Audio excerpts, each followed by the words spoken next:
Hey, we're going to check out my catch can.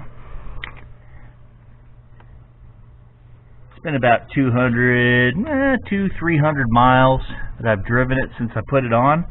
I'm going to check how much oil the catch can has caught. The passenger side always catches more than the driver's side. And there's the driver's side. Goes from the cam cover, the catch can, and then to the inlet pipe that leads to the turbo compressor intake.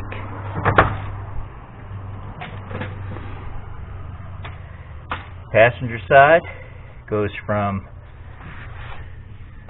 the cam cover to the oil catch can and the intake manifold. Here's how it looks from a distance. Okay, I'm going to take the passenger side catch can off and we're going to check it, see how much oil gunk that it caught. More to follow. Okay, I just removed the passenger side, and there's just a little bit of essence of that oil crud on the baffle. And inside the catch can, you can see just a little bit in there. Just see the wetness? The wetness is right there from that oil gunk, and there's just a little bit on the bottom. So at 200 miles, it's already caught just a little bit of crud. Now we're going to check the driver's side. More to follow.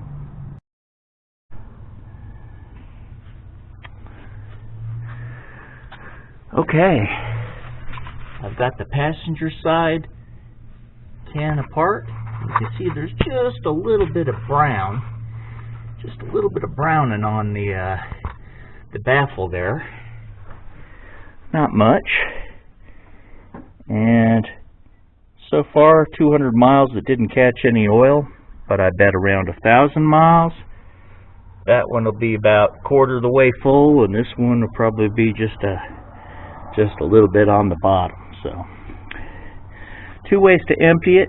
You can empty it by unscrewing it or removing that Allen on the bottom, but it's best to just unscrew it, because the Allen tool, you do that, it'll just run on the bottom part of your engine bay, and you don't want that to happen, make a mess.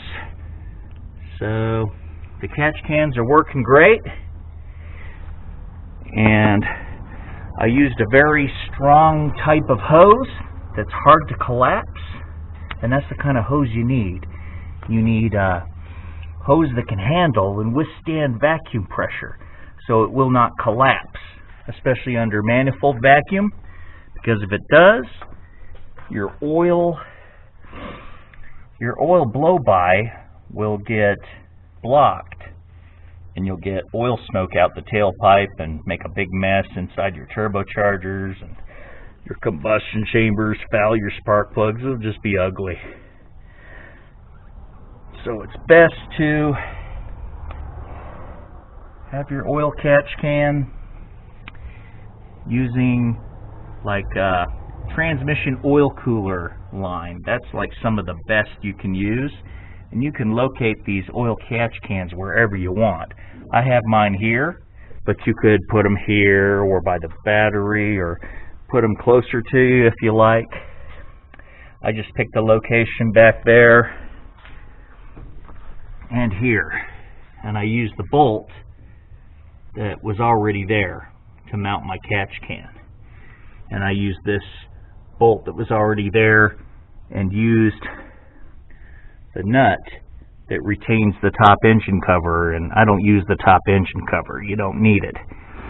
But I can see some improvements that I'm going to do on this, because the hot air from the radiator, when the fans come on